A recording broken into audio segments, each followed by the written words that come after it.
EAGLES, Eagles.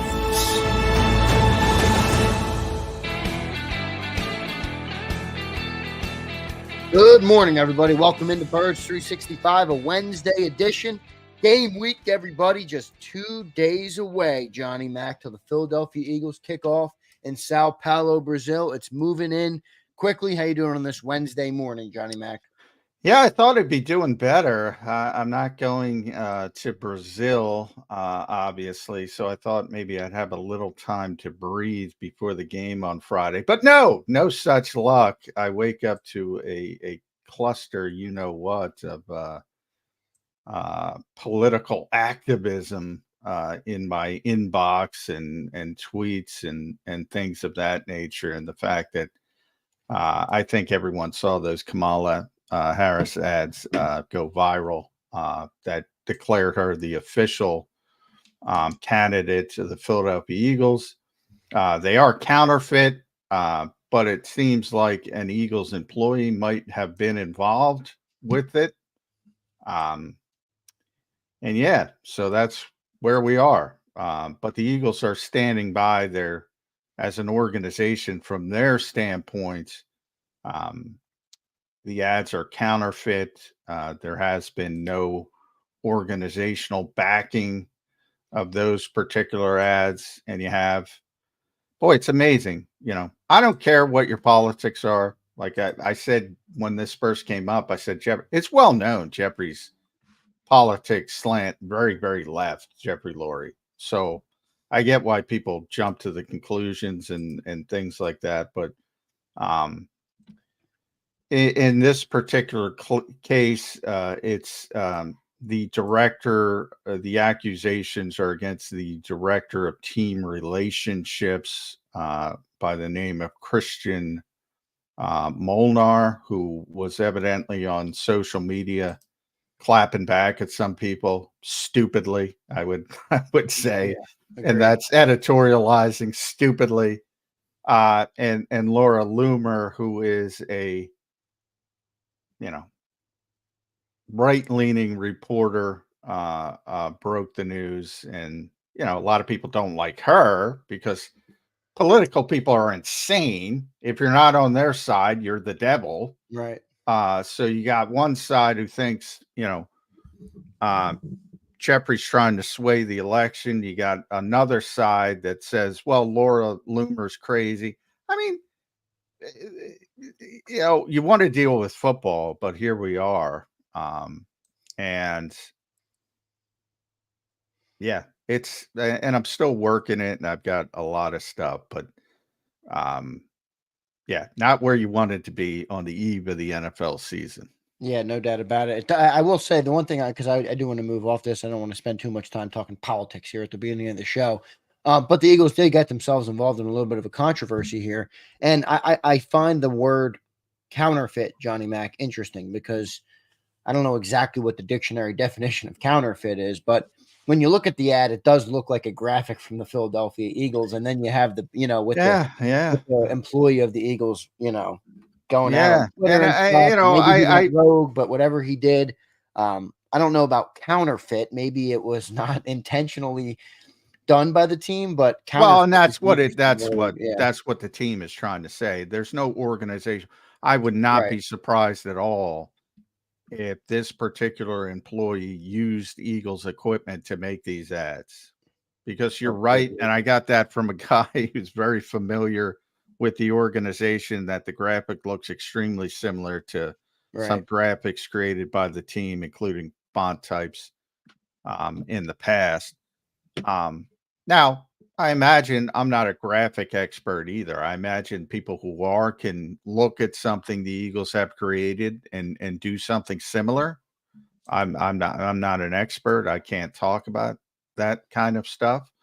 But look, I had never heard of this guy, Christian Molnar.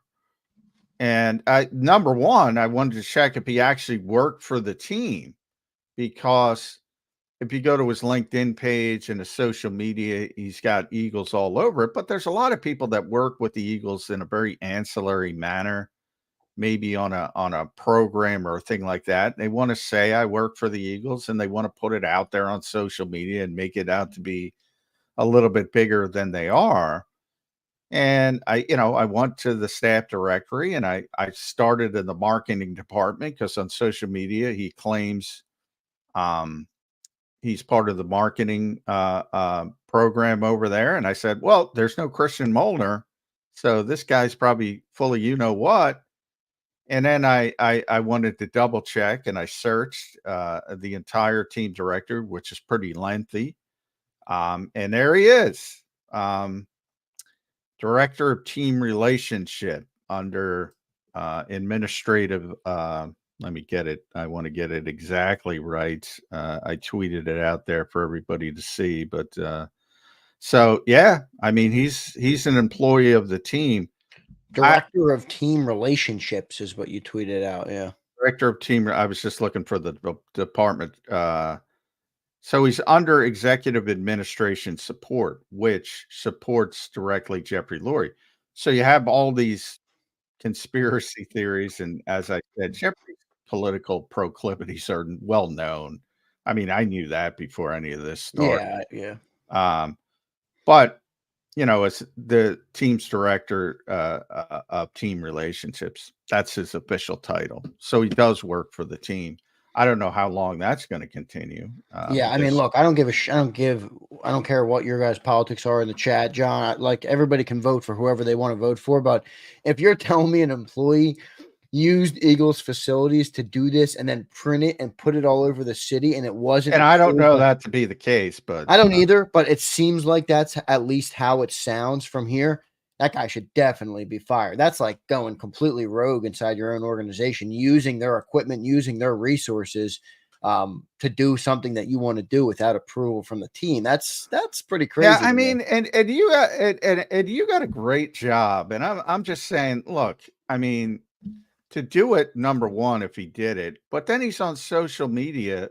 There was an Eagles fan from South Philly from the other side who,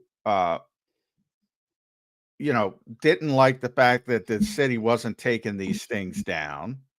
And he went out to wherever he went out to make copies of the Eagles statement, calling it a counterfeit political ad, and tape those on top of the political ad.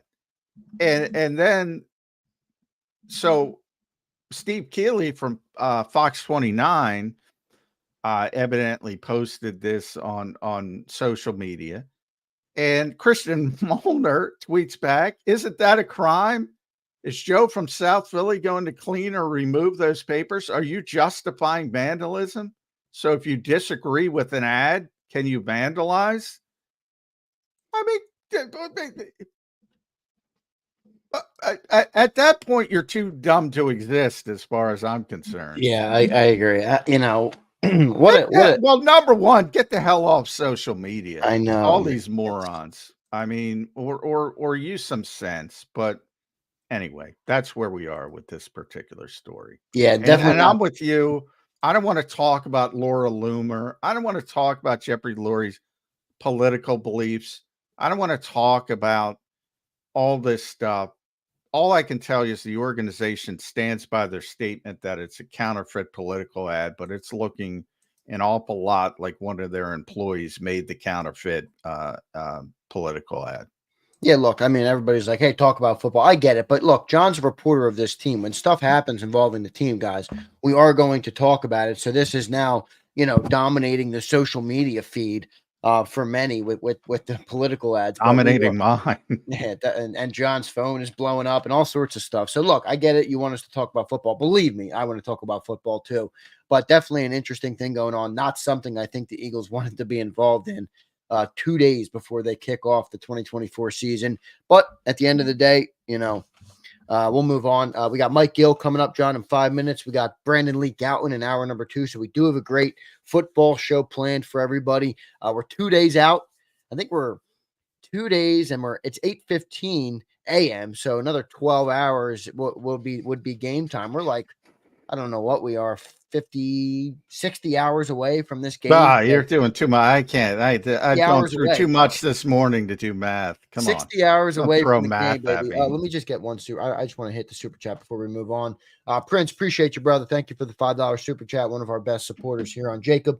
Both sides neglect people's needs. Keep politics out of sports. SMH Birds 365. Best show on JAKIB Sports. Eagles do better. Prince, appreciate you, brother. Thank you for dropping that comment in and for sharing your thoughts. We welcome everybody's thoughts, regardless of what they are. In the chat. Johnny Mac, just 4 minutes till Mike Gill, so we'll keep it quick here. But game related, what's going on with the Eagles today? I know they're set to take off to fly to Sao Paulo today. What's the update on what they have planned for the day? They have nothing planned for the day. But they're what? I mean, this is 10 a.m. This is I don't know what time the flight is. I thought they tried to do it like a certain time to try and I mean, it's a 9-10 hour flight depending on the day. So I mean, it's interesting. I was listening to Matt LaFleur's press conference yesterday, and he saying the same thing. Somebody asked him, "What's your schedule? What are you doing today?" He was like, "Flying." That's it, man. I mean, it's a whole day. So, and then things regulate from there. Nick described it as having, if you think about a typical Sunday week, they have 2 Saturdays, is how he described it, to get ready for the game as they set up the schedule. Because, if you go way back to Sunday was their Wednesday practice, Monday was their Thursday practice, Tuesday was their Friday practice. So, and then they're flying today. And they'll have, sort of almost 2. He said 2, more like 1.5, but you get the point. And, it's interesting from the standpoint of it's not normal. It's not, and Nick played up the Friday night lights aspect of it to try to pump up the players. It's like a little high school football throwback, Johnny Mac. Reminding these guys of their high school days. I'm not sure that everybody values their high school football roots the same as Nick Sirianni, but it's worthy to try to get it up. But Nick's been pretty consistent in the fact that whoever handles it better. Like if you go in and say, "Woe is me, I don't want to travel. I don't want to play in Brazil. I don't want to do this. I don't want." It's probably going to manifest itself. Whereas if you just say, all right, we got to do it. They got to do it. Let's do it better. You're probably going to win the game. So that's the way he's taking it. Yep, no doubt. I want to get to a super chat here for everybody that's looking to watch the game on Friday night, which I would imagine every single one of you are. If you're local in the Philadelphia area, Rich Nutt, thank you for the super chat, man. We appreciate that. And it is good. I do want to update everybody on this. If you're local in the area, you will be able to watch the game on NBC 10 locally. But for everybody who's not in the area, you're going to have to get Peacock, which I think is another paid subscription. Add it to the list of paid subscriptions that we are now subscriptioned to death. All of us, I'm sure everybody is just as annoyed with all their subscriptions as I am.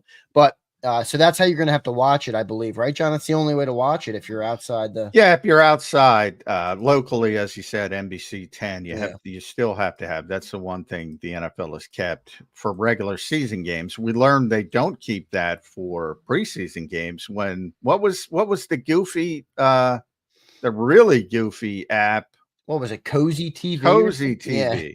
Yeah. I mean, you should already have Peacock. I'm sorry, people. You should already have Peacock. I think that's actually one that comes with my TV. Yeah, it did come with Comcast for Comcast. Yeah, I think I'm for a while. I think they're starting. You have to pay for it, but great. Now, so let me I got to double check that. But I am local, so I'll be able to watch it. Yeah, but you can watch it anyway. But if you're not local, Peacock. But keep Peacock's one of the better ones. So not only because I'm a wrestling fan, but I was going to say people are going to accuse you of your wrestling fan. Well, they should. And I'm going to accuse, like I say, with politics. I don't care. Accuse me of being a wrestling fan because it's true. But if you're a wing nut, I'm going to accuse you of being a wing nut, and I don't give a crap. So, I mean, already I got people, you're quote cheating Laura Loomer because they're liberals and vice versa. Oh, the Eagles are trying to sway the election. You're all morons. Get a life. focus on the team. Do what you want. But when something's true, and this looks like it's true, you don't just close your eyes because it's not your favorite political candidate. Morons. I can't stand people at times, Zander. Sorry. No, you're right. I mean, look, you're a reporter of the team. You're going to cover it. I see BLG in the green room, Johnny Mac. Did we have a mix-up on scheduling? Is BLG 8:20 or 9:20 today? I thought he was 9:20. Did I say 8:20, BLG? BLG. Did we mess All right, up? let's bring BLG. I'll try to text Mike. Let's bring BLG. Here we go. Oh, no. We got a double whammy of green room guests that are waiting to be on the show. Who wants to take 9:20? It's up to BLG or Mike Gill. I don't know who's available. Hopefully one of them can. Let me see if I can get Mike real All right, quick. I'm going to get to a commercial break. We'll figure out. Okay, BLG just left. So maybe BLG will be in for 9:20. I know Mike Gill's our 8:20 guy normally. So that's got to be my fault. I got to double check, man. Yeah, I got a lot. I just checked the email. I did put 9:20 in there, but that's all right. Anyway, let's get to our commercial break. Appreciate everybody being here this morning. Already a good crowd. Prince checks in, says Mr. PFF Wingnuts. Put it on a t-shirt, Zander. Yeah. I love it. Yeah, good. I don't mind the Mr. PFF, but if you're a wingnut, I'm going to call you a wingnut. Sorry.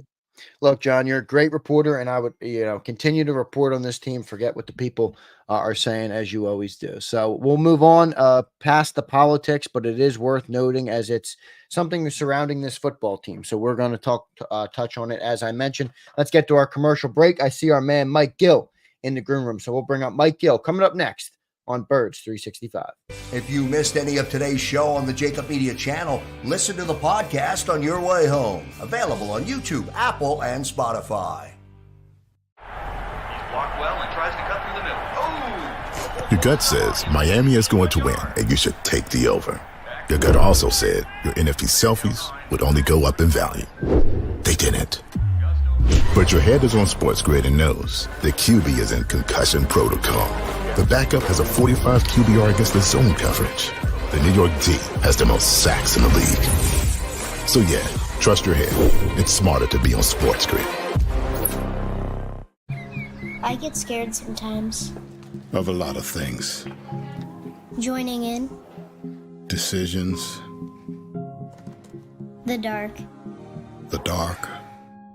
But I once heard someone say, but as I always say, it's okay to be afraid. As long as you face the fear. And keep moving forward. Wherever you are in life, count on the name trusted in insurance for over 80 years. Independence Blue Cross.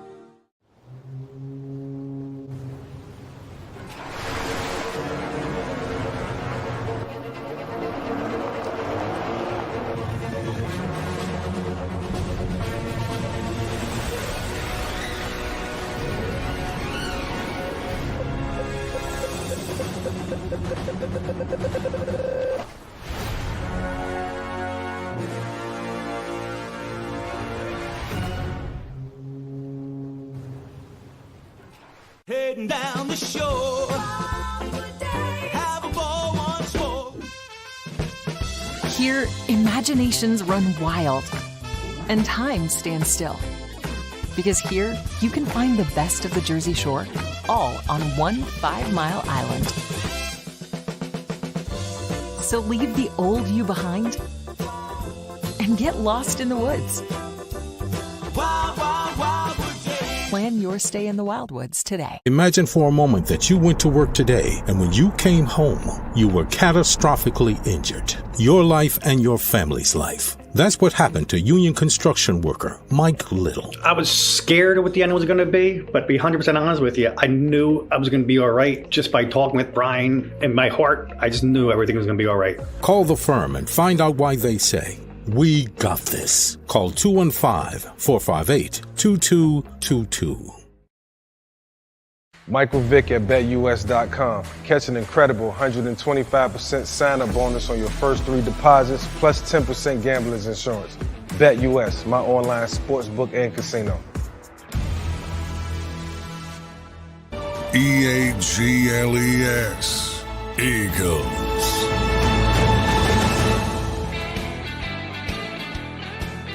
Welcome back in, everybody, to Birds 365. Mike Gill is in our green room coming up in just 30 seconds from now. Before I do that, I want to welcome Eduardo and John, who dropped us a $5 super chat. He's going down to Brazil.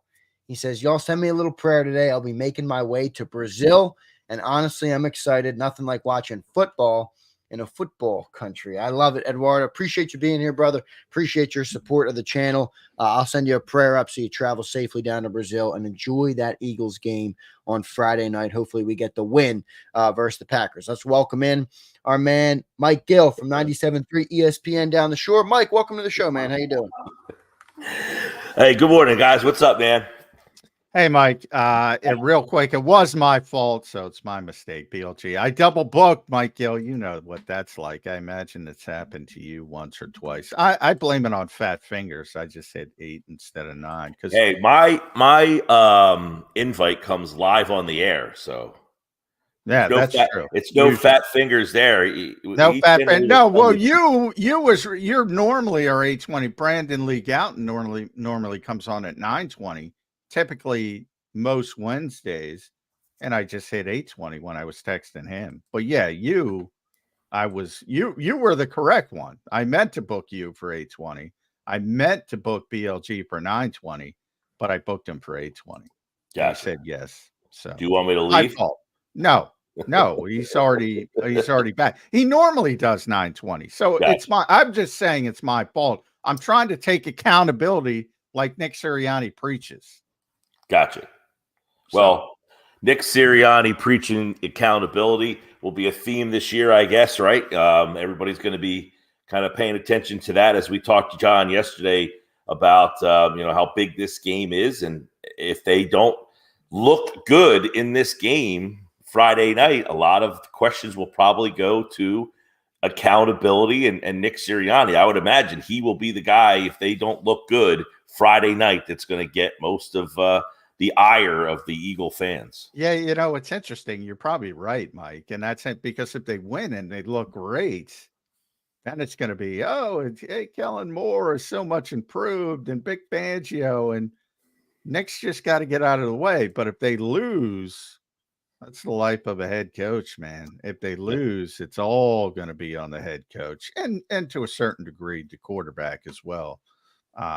Always the head coach and quarterback. But it is, it's going to be tough for Nick Sirianni to get any positive reinforcement this year. Not that I think he's looking for it, but if they perform well, I think most people will assume it's the other guys, right? Well, that goes back to, a question that I've asked a lot is, what was his role in the Super Bowl year? Like, do you give him any credit for helping them get to the Super Bowl at all? It's almost like people want to say that he had no role the first year when they made the playoffs, where they had no business making the playoffs, that his first year.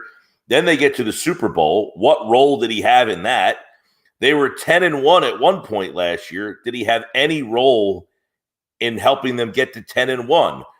Those three things have to be considered when you praise and criticize Nick Sirianni and his role on this team. What factor is he in all of those successes that they've had during his tenure? He's the only coach to make the playoffs his first 3 years.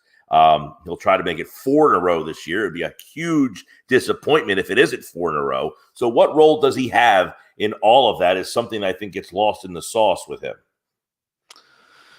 Yeah, do you have an answer on that? Do you guys have an answer as to what his role is in? Yeah, I mean, I have a pretty good. I have a pretty good in. It was his offense, and I've described it as Shane Steichen and Brian Johnson picking something off the menu, basically. So they're given the menu, and then it's their job to pick the dishes off the menu, which is the play calling. And when it went well, it was obviously all Shane. And when it went poorly, it became some Brian Johnson, but more Nick Sirianni. And it's interesting because I was talking to, I remember during the whole downfall of Frank Reich in Indianapolis, it was funny because the people here would say, well, Nick's an idiot. He needs Shane Steichen. And the people there were saying, well, Frank, it was all Nick. It was all Nick. So it's just, that's the way fans are. Well, that's the way it was too with Peterson. They won the Super Bowl. It was Frank. When the team struggled the next year, Doug needs Frank. Yeah. And I remember Frank after the Super Bowl. I mean, Frank was, boy, his exact quote to me was, Doug Peterson is a flippin' star, because Frank doesn't curse. So he used the word flippin'. Yeah. But, people believe what they want to believe. And in the case of Nick Sirianni, what's interesting to me is, Nick, and I've said it from the start, Nick really believes in his offense. And to this day, he will push back for people that, because the assumption, if the Eagles offense is great this year, the assumption is going to be, Mike, it's because of the motion. It's because of the motion. Oh, they added in motion. Nick hates that. I can't even express it to him. It's like so dumb and so stupid. Well, Sirianni, it feels like the guy who has this like basic offense that just wins at the high school level all the time. You're playing a certain team and this is what they run and try to stop it. And they don't do anything differently over a 25-year period. And he just believes in the principles. And that's where it feels like he is with this. Like, he believes in the principles of what his offense is, as simple as it may be. If we just execute it will work. I think that's the framework, and it really started to help the quarterback. Like, I don't think he came in. In fact, if you go back to his first year, those first 5 games, completely different. They felt that when they were struggling, the whole point was they put too much on Jalen's plate too early, and that's when they scaled it back and they had the tremendous success. So I do think it becomes, all right, and Nick will tell you, in the 91-year history of the Philadelphia Eagles, I believe they're at now, they have never played better offensive football than they played in 2022, which I agree with. I agree with that sentiment. The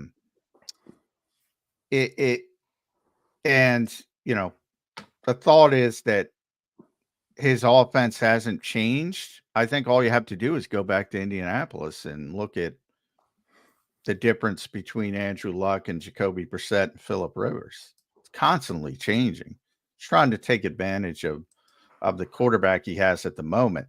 Now, I think where the criticism is legit, you got to evolve. You got to keep evolving. You can't just say, I think their mistake last year was we were so good, let's just improve what we do and don't worry about anybody else. I don't think that works. I think that was the mistake, because you got to keep evolving. Well, and as you said, in 2022, it might have been their best offense, but in 2023, they had essentially the same talent. Why was the offense a step back? Couldn't pick up the blitz. With the same personnel. Same personnel. Right. But people were blitzing. That was the difference. Like, people. And John, you don't think motion helps you pick up the blitz at all? No. Pick up the blitz. Someone explain. I don't know why motion would help you pick up the blitz. It might alter the coverage in some form, but I'm just wondering, if you have a guy move, it might show you something that the defense is doing. Well, that's the theory, but and that's where it all stemmed from. Phillip Rivers, one of the smartest quarterbacks ever, did not like motion because he wanted his keys from formational tricks. And that is where it stemmed from, and they came here and had success for it. Not everybody's the same. Maybe Jalen needs that to see what the coverage is, whereas somebody like Phillip Rivers didn't. And that part's on the individual quarterback, but the actual mechanics of motion do not help with the blitz. That's about communicate. That's about understanding where the blitz is coming from, communicating with the receivers in the moment, and getting the football in the right direction. That I mean, like what Zander, Mike, one of my pet peeves is, you got to call a hot route. Nobody in the history of football has called a hot route. Think about that. Oh, it's 3rd and 13. I think the nickel corner's going to blitz. I'm going to throw a hot route behind the nickel corner. What are you, Karnak? I'm old. I'm going back to Johnny Carson. That's something you see on the field. So if you want to criticize the coaching staff for their inability to pick up the blitz, by all means have at it. But the criticism should be they have not prepared the quarterback properly to do it on the field. That's where the criticism should be. The value of the motion, and look, people criticize Doug Peterson's offense for lack of motion as well. They won the Super Bowl. So some teams utilize it for matchup purposes. You might have a guy that's lined up on the out. You want to see if a team's running man. You want to see if they're running zone. You'll switch the receiver side of the field for a better matchup, to get a guy from the outside to the inside. There are reasons teams run motion. It's not a complete a facade of this isn't doing anything. But generally, it's to kind of just look for, get different matchups. The Eagles did not run a lot of motion in 2022, and they went to the Super Bowl. They were a fumble. Yeah. They were a fumble away. Basically, Jalen Hurts doesn't fumble that football, they probably have won the Super Bowl in 2022. That Isaac Seumalo Hurts sequence there, it's probably the difference in them being Super Bowl champions again and us having a conversation here. They did not run a lot of motion in 2022. I think they were bottom 5, Mike. They were bottom 5. Yeah, in 2022, they were bottom 5 in motion. Yes, yeah. I remember having this conversation a lot because people say, everybody's running motion. We're not running motion. You didn't run motion in 2022. You had the best team in your conference. Well, here's why. Here's why people think motion. Well, everything's recency bias. So if you look at the top motion teams last year, 1 was Miami, 2 was the Rams, 3 was the 49ers, 4 was the Packers, 5 was the Lions. All great offenses, great teams. So everyone assumes, well, great offense, they use motion. If you think about it a little bit deeper, Miami Dolphins, Mike McDaniel, Los Angeles Rams, Sean McVay, San Francisco 49ers, Kyle Shanahan, Green Bay Packers, Matt LaFleur. The Shanahan offense, and if you hate Kyle, as most Eagles fans do, it's really Mike and Gary Kubiak. That's what works. That's what works. Play action's a big part of that, as well. And there that scheme is the Vic Fangio scheme for offense. That's what everybody's trying to copy now because they're having success. And by the way, the same thing will happen when too many teams start to play it and too many teams start to copy it. And the Eagles are going to do a lot more like that this year. Then you have that tipping point, as you've seen with Vic's defensive scheme with the people. And then it becomes who does it best. It doesn't become unique. It becomes some do it well, some do it poorly. Like if you look at Green Bay with Joe Barry, they ran the Vic Fangio scheme very, very poorly. And that's why he got fired. Ed Donatel, very, very poorly, and he got fired. It becomes who does it best. not who does it because it's the best scheme. And I think a lot of it has to do with the coaching more than the actual motion. And Sean McVay, who's the guy, it's really Kyle, but I think because of Sean McVay being the sort of hot guy, I always joke, if you had a cup of coffee, you can get an interview in the NFL for a head coaching job. If you had a cup of coffee with Sean McVay, but literally, he literally calls motion the illusion of complexity. He literally calls it that. All he's trying to do is to test the discipline of the defense. And sometimes it works. And when it works, great. But it's not, you don't win because of motion.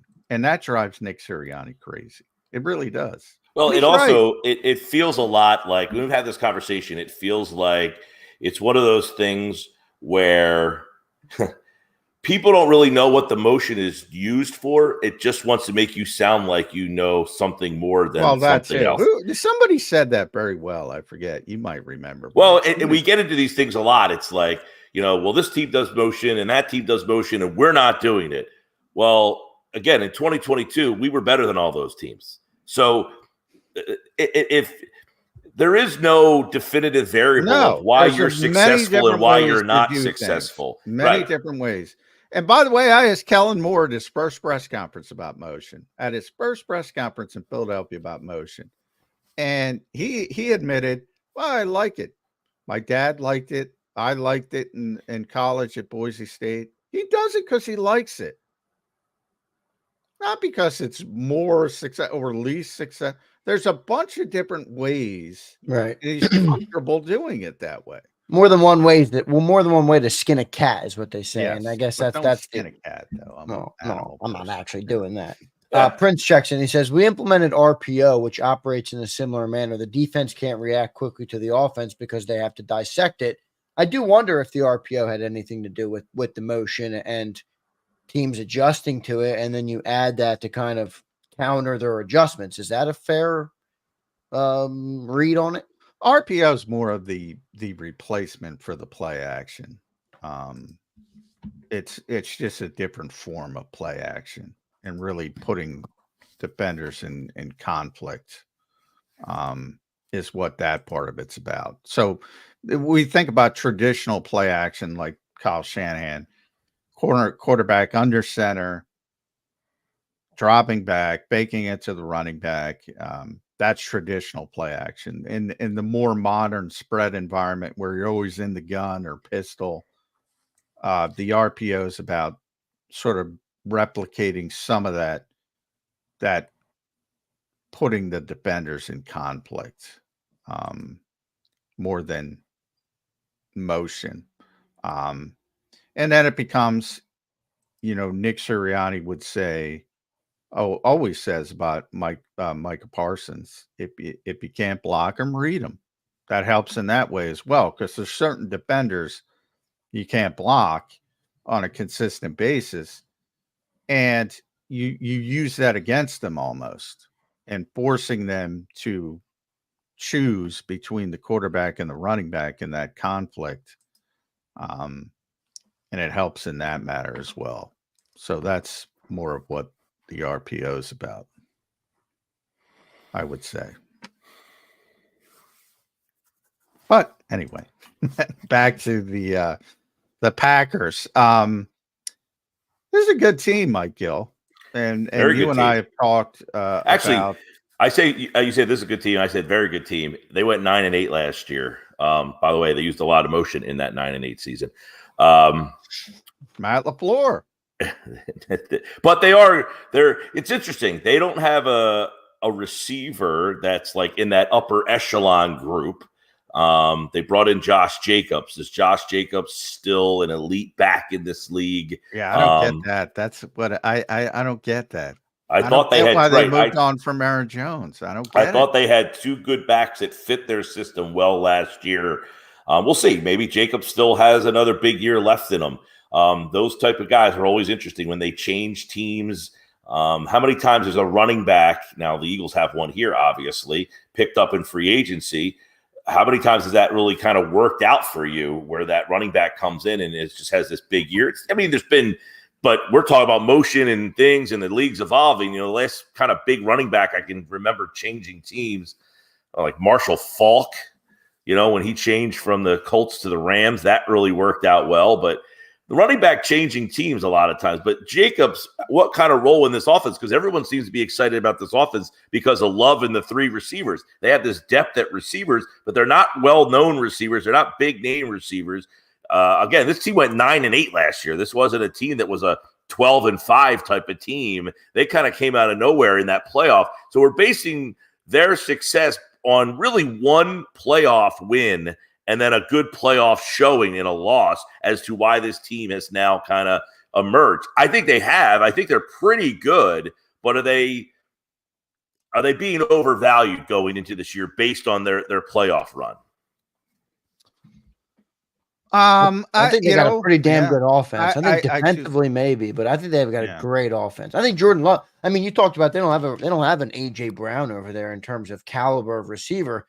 Jordan Love had I don't know if you're a stat guy or not, but he threw for over 4,000 yards, 30 plus touchdowns. The guy had a good year, so I do think they're a good offense. It's definitely going to be a tall task for the Eagles D. I like playing a young quarterback who's had success early the next season because I think there's a lot of guys, and I think you saw some of this with Jalen Hurts, to be honest. I think a lot of guys think, and I went through this with Dante Culpepper. That's why I probably believe this when he had one of the best seasons ever, and he came back the next season and famously said, "Hey, the game has slowed down for me." And they threw a bunch of crap at him he never saw before. And it was not good, Mike Gill.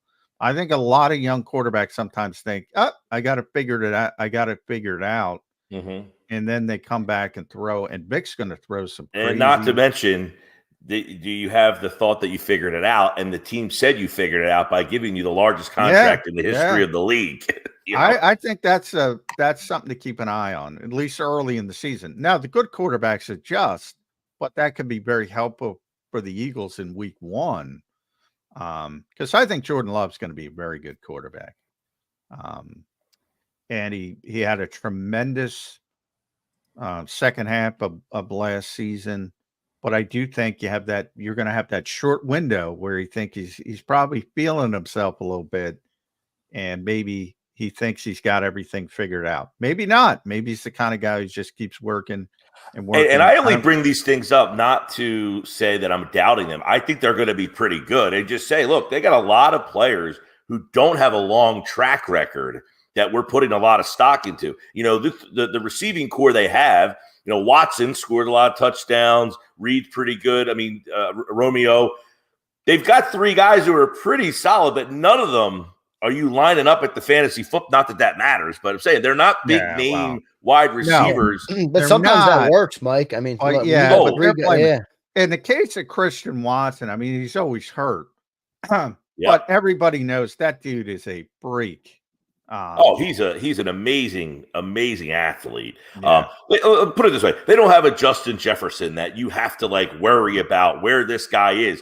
And you have a secondary. I think that the Eagles feel like they've added enough depth to the secondary that this should be a really fun matchup. The young receivers on Green Bay, you got, Quinyon Mitchell, who's going to be making his debut. Rodgers hasn't played football in a year. So the Eagles, with their new configuration in the secondary against the depth of this Packers receiving core, that's going to be a really interesting battle Friday. And then, of course, I go back to Jacobs. How do they use him? How does he kind of fit into what they want to do offensively? And does he still have the same kind of giddy up that he had? He was an awesome play probably 2 years ago in Vegas. 2 years ago. Yards, 2 years ago in Vegas, he was really, really good. I think it's funny. I don't know if I mentioned this on your show, Mike, but a lot of Eagles fans I've gotten this week is Josh Jacobs is washed.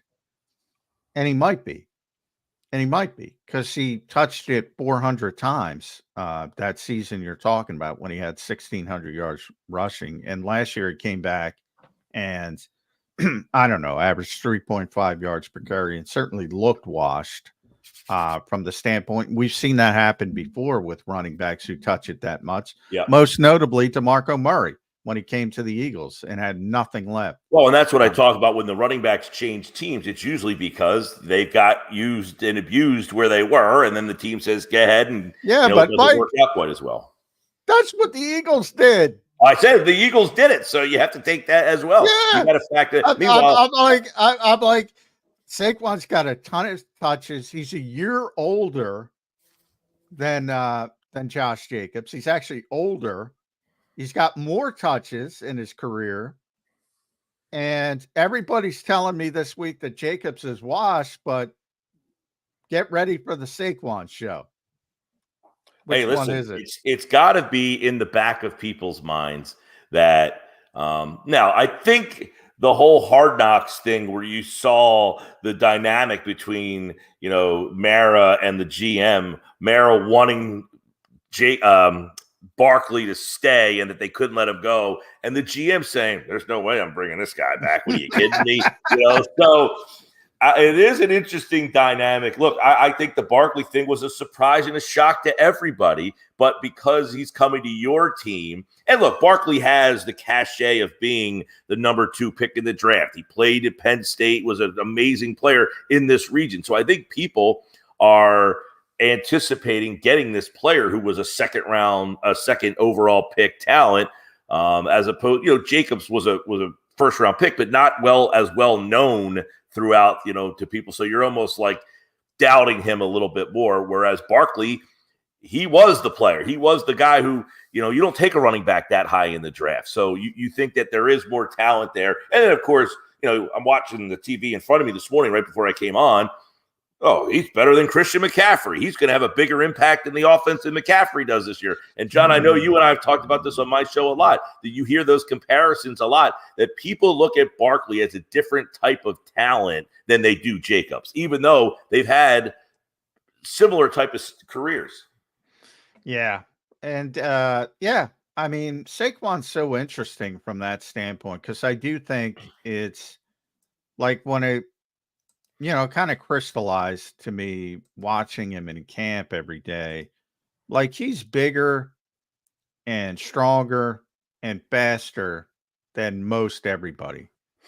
And that's a good thing to have. But like he's not as gifted when it comes to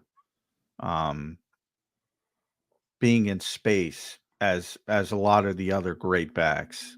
To me, it's all about his physical advantages, which is awesome to have. And other players have tremendous respect for physical freaks. And he's a physical freak. I don't think they have as much respect for the technicians. I don't think he's a technician, if that makes sense. But we'll see. Saquon show. But I find it interesting because people are telling me all week, oh, Jacobs is washed. He's 26. Barkley's 27 with more touches. Now, Jacobs and Barkley both had big years on bad teams. What do they look like behind better offensive lines, I think, is in the equation here. And with better talent around them. I mean, Vegas did not have great offensive line play, quarterback play, or offensive line play during Jacobs' tenure. No, they don't have great much, and he was still able to produce. Barkley obviously had real bad offensive line play, but he had a lot of injury issues. So, look, the dynamics between the two of them are going to be interesting. Both players are coming into situations where they have quarterbacks and receivers that can be the leads on those teams, where the running back – the last couple of years for both those teams, the Eagles, you had Swift and Gainwell, and you had Sanders and Gainwell. Yeah. So you had kind of not committees type, but where the running back was not like the big star of the team. How do you fit these two guys who were the stars of their offense in previous stops into where they are now? Moss, by the way, was pretty damn good in 2022. He was awesome. Yeah. I think people forget that. Did get hurt late in the season. Interesting point about that, though. He was awesome here. 1,200 yards, 11 touchdowns, and, goes to Carolina. And 400 yards. I mean, just had no. Well, the offensive line has something to do with it. There's no question about that. That's my point. Is the Eagles' offensive line that big of a factor for Sanders to go from a 1,200-yard back to basically he got usurped as the starter, and they signed him for decent money to go play there, and now he can't get on the field. Yeah. It is interesting the second team running back stuff, Mike. I mean, I think the Todd Gurley and Le'Veon Bell. Remember when they put up their stink about getting their massive contracts, and then boom, they were gone. It's like they didn't even exist in the league anymore. And when Todd Gurley was in his prime, he was unbelievable. When Le'Veon Bell, I mean, he was unbelievable in Pittsburgh. And then he holds out a year, gets the big contract in New York, and he's gone after a year. I'm telling you, Zander. It is interesting, man. If somebody in the chat or something can think of a running back who switched teams, when the team was like, we're not re-signing you, like, because McCaffrey got traded, he got traded, not signed. But that someone signed as a free agent running back and went someplace else and became like a big factor inside. I can't really one doesn't jump out at me. I'm sure there's one or somewhere, but like Marshall Faulk. You mentioned, but I forget that was a trade, right? That might have been a trade actually. Yeah. With the Colts and the Rams, but that's one guy who changed teams and went to the other team and probably was better than he was where he was. I mean, Adrian James went from the Colts to the. And that's a different era. That's a different era. And that's a different era, right? Yeah. Even Adrian Peterson, people were saying him too. That's another different era. That's too, James Conner's a decent one. He's with the Cardinals now, I think. And, he's okay though. Yeah, he's okay. Yeah, he's not old. Yeah. He's not difference making. It is interesting, the position as a whole. Le'Veon Bell was a perfect example of, I don't think I've ever seen a more patient runner than Le'Veon Bell. First of all, for people that forget, when he was in college, he was like oversized, he was overweight, and then he got in great shape and turned into this great running back, and then he held out and it was over. He got his money though, yeah. Well, he never made it up, Hassan Reddick. You can't make it up. He didn't do anything in post Steelers. Nothing with the Jets. Didn't do anything. Nothing. And Todd Gurley, the same thing. Didn't he get paid somewhere massive after? Well, he had some injury issues. With Todd, it was more injury issues, I think. But that's part of it, John. That's part of it. That's part of the running back. That's part of why the teams don't want to sign them, then bring them back, and they say, "Go ahead, go sign with another team," and then that team signs them, and they end up being the team that has to go through the injuries and the loss of a step and those type of things. So there's where Philadelphia and Green Bay are in that right now. Are their guys, have they lost a step? Are they too many injuries in their past? It's going to be a big storyline for both Saquon Barkley and Jacobs, two teams that brought in high-profile running back. I thought one of the biggest stories of this offseason, guys, was the free agent running backs that got paid. I mean, when does that happen? And the free agent running backs that changed teams. You had all these running backs on the market, and you're thinking, what are these running backs going to get paid? Some of them got paid pretty well. Yeah. Yeah, well, and Mike knows this better than most because he and I have been on the same page for years with Howie Roseman, and I think Howie's and anybody who watches the show knows I think Howie's one of the best GMs in the NFL. You can debate who number one is at any particular time, but he's easily top five, and he's usually closer to number one than farther away from number one. I think he had it right for years about the running back position. I think he's part of the reason the league shifted to their philosophy about the running back position. So I'm not going to turn around and do a 180 and then say, well, now he's got it right. From his perspective, he's zigging when everybody else is zagging. So he's trying to correct it. Maybe a market inefficiency that he helped create. And I get that thought process from a, analytical learning environment. But in the real world, I think he got it right at running back. How much, but we just brought up Miles Sanders. I think a lot of people forget Miles Sanders, not only did he have 1,269 yards that year, he was hurt at the end of the season, and he was limited at the end of the season. So if he didn't get hurt, which is part of it, I get it. But then you're probably talking about 1,400 yards, 1,450 yards. You're getting way up there. That's how good Miles Sanders was that year. How much better could Saquon Barkley be than that? I have said that over and over this offseason, John, is you got 1,200 yards from Sanders. You got over 1,000 yards from Swift. If I'm paying the running back the money I'm paying him this year, I better get more production than I got from those two guys. But you think we're underestimating how much they valued the blitz pickup of Barkley? I know they didn't pay him for that. But think about all the conversation that's been had about Jalen and the blitz and teams knowing that the Eagles can't handle the blitz. You think maybe they sign it back that's going to give you similar numbers to Miles and DeAndre, and he can pick up the blitz? Are we underestimating that? Mike, I'll give you my opinion. Well, I mean, did they sign Saquon Barkley specifically for blitz pickup? No, not for 30. Yeah. No, but I think it'll be a telling sign if he's a big factor in helping. It'll be interesting to see how that all happens, because it is unbelievable how bad they were at it at this level. And by the way, you're that bad at it, and you have Landon Dickerson, a Pro Bowler, Jason Kelce, one of the best at his position in the last 15 years. To have the problems that they had with the level of offensive line they have is mind-boggling. So how much was the other team saying, look, this running back there has no idea what he's doing. Let's target him and go right through that gap because he's not going to be able to pick it up. I think we'll be able to find that out pretty early this year if the Eagles make those changes and you see Barkley stepping in there and picking guys off.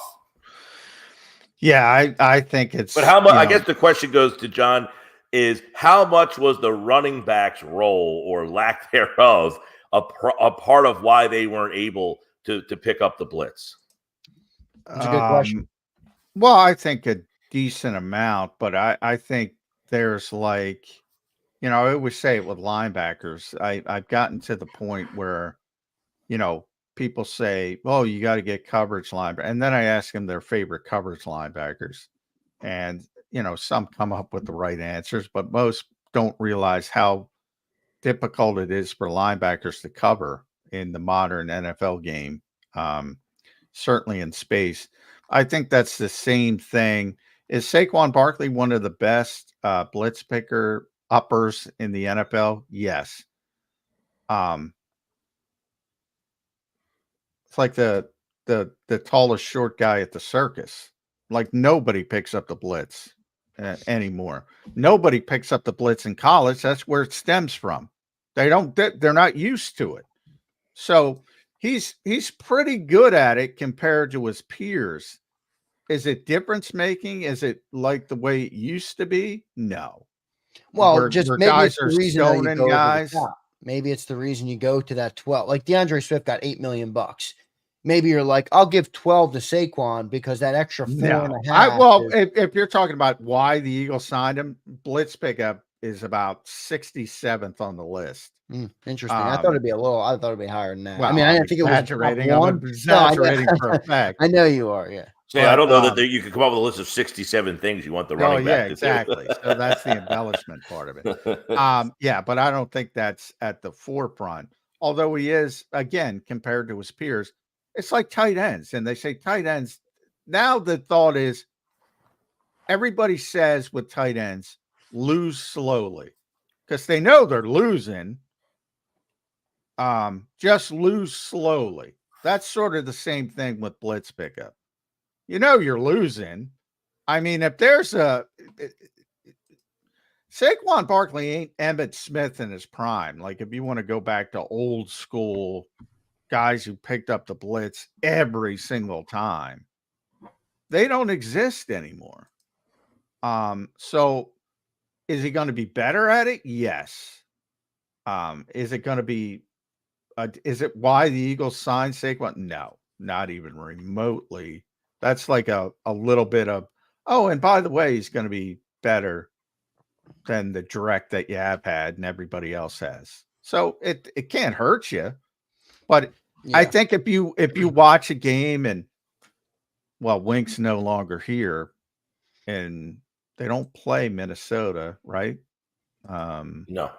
So, but if you had a Wink Martindale or a Brian Flores and they're sending guys 60, 70% of the time, is he going to pick it up every single? No. Especially if they have good blitzers. And that's just a modern. That's not even a criticism because I know everybody. They should be better in that area. Yeah, they should be better, which is good. It's good to get better, but yeah, I mean, tallest short guy at the circus. Tallest. Yeah, I mean, nobody. Breaking news! I got some breaking news for everybody on the show right now. Devin White will be out for the Friday night game with an ankle injury. He will not travel. He showed up on the injury report. Yeah.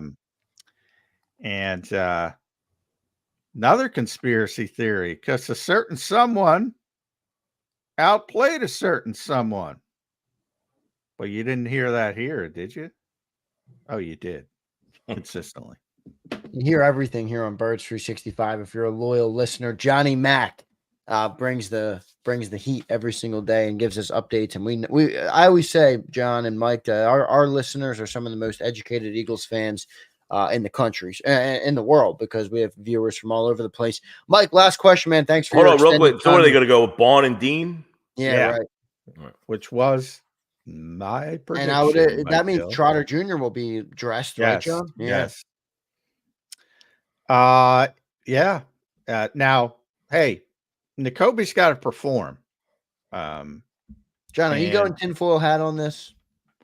Oh yeah. But it's not even a conspiracy. I mean, this is how it should have been. I fully expected N'Kobe but Dean. The whole Devin White not even going thing, he's got to be actually injured. I saw him in the locker room. He was pretty happy yesterday. He was moving around pretty well. Now I'm not saying, as I always said, I said the same thing with James Bradbury, and I said the same thing with Anaya Smith.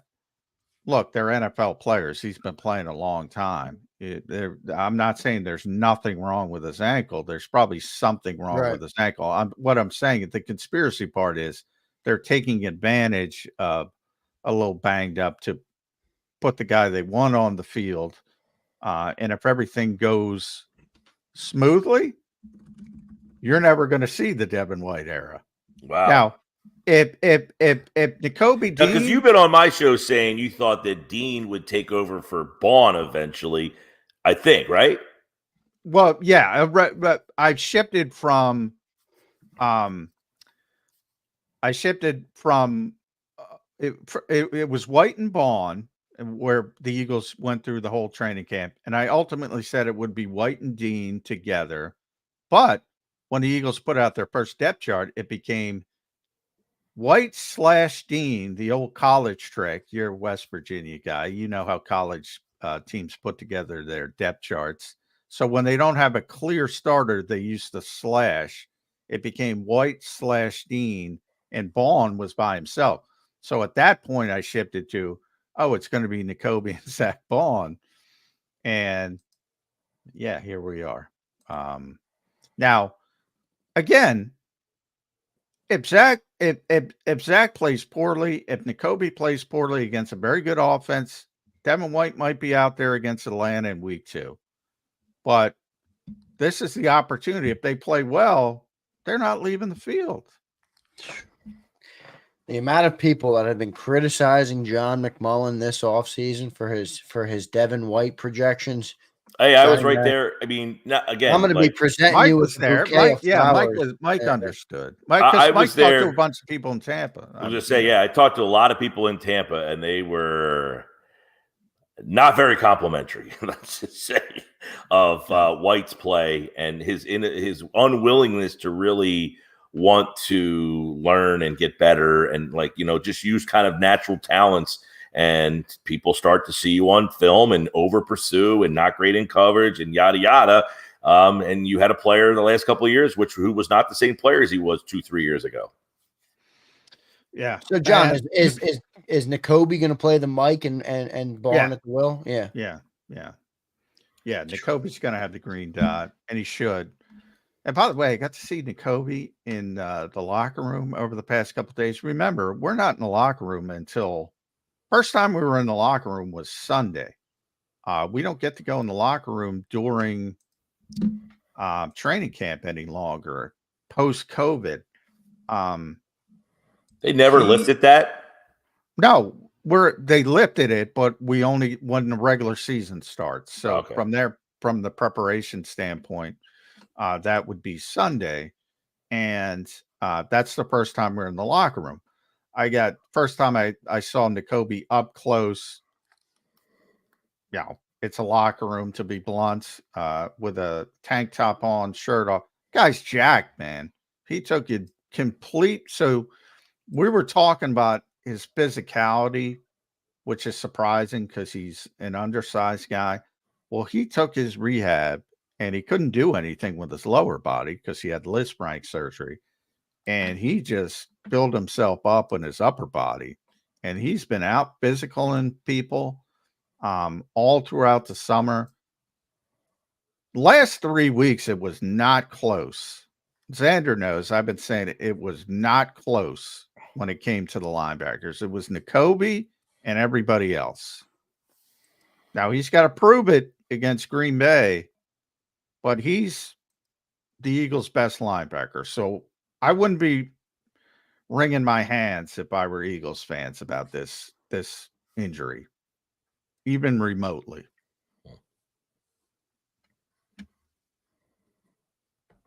But that's me. Mike, last question, man, on the way out. Got to get your prediction. So last time we'll talk to you before the game. We've talked all off season. We've analyzed this team through and through for the last 3, 4, 5 months. What's your thought going into week 1 here? Who gets the win? What's your score prediction for Friday night's game in Sao Paulo? I kind of like Philly to win the game. There's been so much trepidation and all this stuff. It feels like one of those nights where they just kind of come out and almost calm everybody down, and then the overreaction will start the following week, and you'll start to hear the teams going to the Super Bowl. They looked awesome. So I think you're going to see a big offensive night with Kellen Moore's new offense. I think, remember the Chip Kelly night where they just went out and were unstoppable against Washington that night? I think you're going to get a big night. So like 35, 20, a lot of points. Somewhere in there. 35-22, Philadelphia.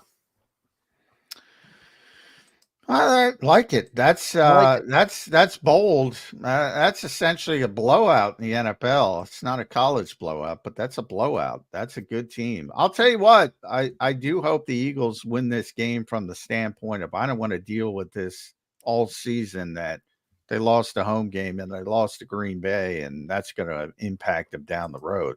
And the only way to stop that, Mike, is to win the football game. Yeah. Because if they lose it, that's going to be a narrative the whole season.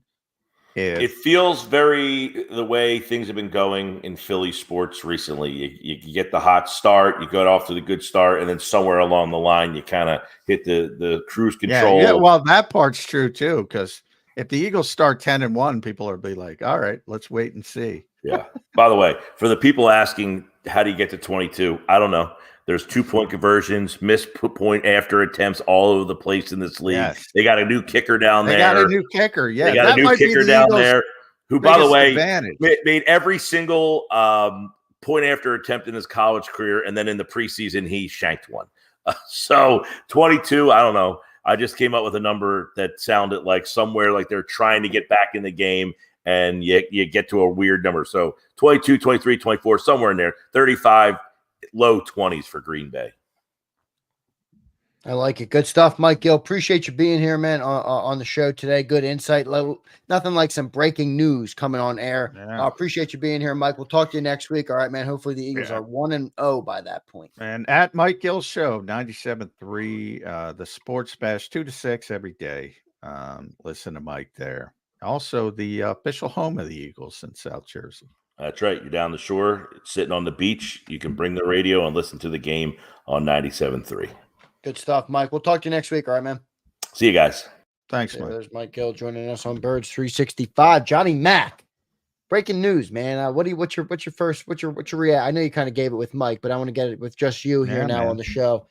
John, I'll tell you what, man. I'm not gonna make a proclamation on Devin's whole season because of this, but I tell you what, if this guy does not contribute to this team like everybody expected this year, I better see Johnny Mack apologies in the chat all season long. I agree with that, but I hope no one would care if Nakobe turns into the player I think he can turn into. But, you know, I'm not going to say the Eagles aren't going to need Devin White. There's injuries, and we know Nakobe's injury history last year, so you need depth. But, look, Nakobe's a better player. And he'll either prove it or he won't prove it. Zach Bond, is he a better player, too, than Devin White? I mean, I'd rather have Nakobe and Devin. At least I mean, there's a lot of uncertainty with Zach Bond because he's essentially, although he's played off-ball linebacker, he's played mainly on the edge.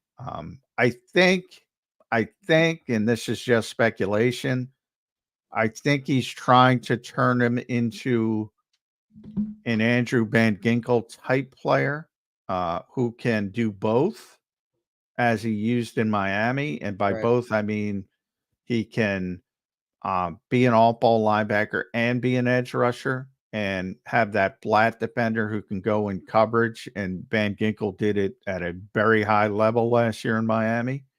And I don't know if it's realistic to think that Zach Bond could do it at that kind of level, but I think he wants that type of player.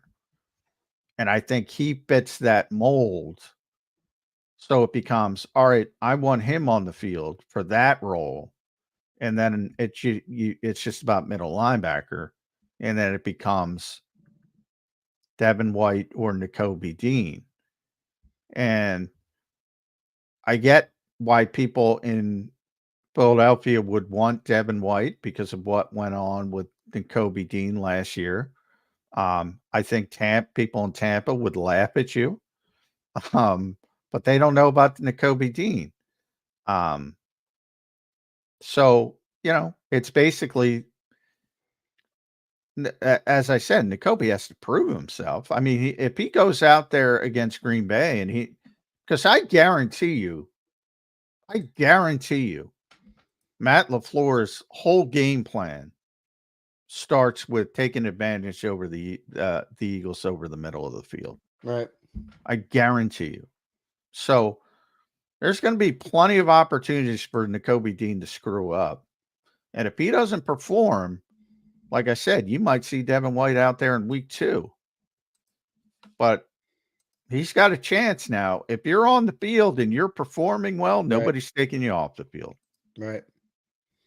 We're going to see what they end up doing at the linebacker position. Breaking news for anybody just joining in. Big crowd here. Appreciate everybody being here. Make sure you guys smash that like button. Birds 365 is live 8 to 10 every day, and we will be live all season long, Monday through Friday, covering this football team. Devin White has been ruled out and will not even travel with the team to Sao Paulo, Brazil. So he is out for Friday night, the first big guy out for the Eagles on Friday. So we'll see. I think that should be it, at least for now, but we will be following it all along. That means it's time for Nakobe Dean to step up and be that first linebacker for this team. We will see how it works out for the Eagles on Friday night versus the Packers in Sao Paulo, Brazil. Appreciate everybody being here. As I mentioned, drop that like. We're going to take a commercial break, and we'll come back and talk to Brandon Lee Gowton, BLG of Bleeding Green Nation. Does a great job covering this team. It'll be good to get his insight on what he thinks about Devin White being out and his projections and preview of the Eagles versus Packers on Friday night in Brazil. Stay tuned, everybody. Birds 365 will be right back. If you missed any of today's show on the JAKIB Media channel, listen to the podcast on your way home. Available on YouTube, Apple, and Spotify. He's blocked well and tries to cut through the middle. Oh! Your gut says Miami is going to win, and you should take the over. Your gut also said your NFC selfies would only go up in value. They didn't. But your head is on Sports Grid and knows the QB is in concussion protocol. The backup has a 45 QBR against the zone coverage. The New York D has the most sacks in the league. So yeah, trust your head. It's smarter to be on Sports Grid.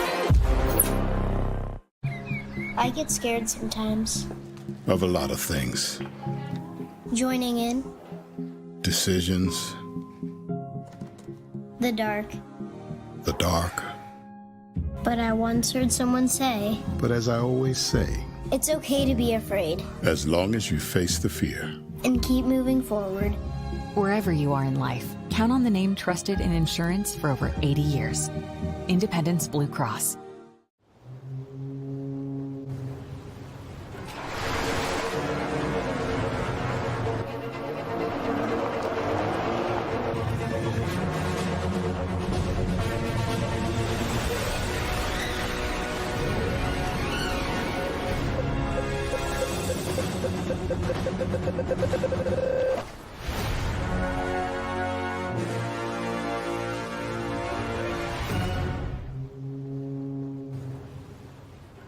Heading down the shore. Have a ball once more.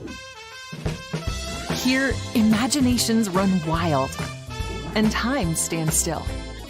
Because here, you can find the best of the Jersey Shore, all on one 5-mile island. So leave the old you behind and get lost in the woods. Wild, wild, wildwood day. Plan your stay in the Wildwoods today. Imagine for a moment that you went to work today and when you came home, you were catastrophically injured. Your life and your family's life. That's what happened to union construction worker Mike Little. I was scared of what the end was going to be, but to be 100% honest with you, I knew I was going to be all right just by talking with Brian. In my heart, I just knew everything was going to be all right. Call the firm and find out why they say, "We got this." Call 215-458-2222. Michael Vick at BetUS.com. Catch an incredible 125% sign-up bonus on your first 3 deposits, plus 10% gambler's insurance. BetUS, my online sportsbook and casino. EAGLES. Eagles.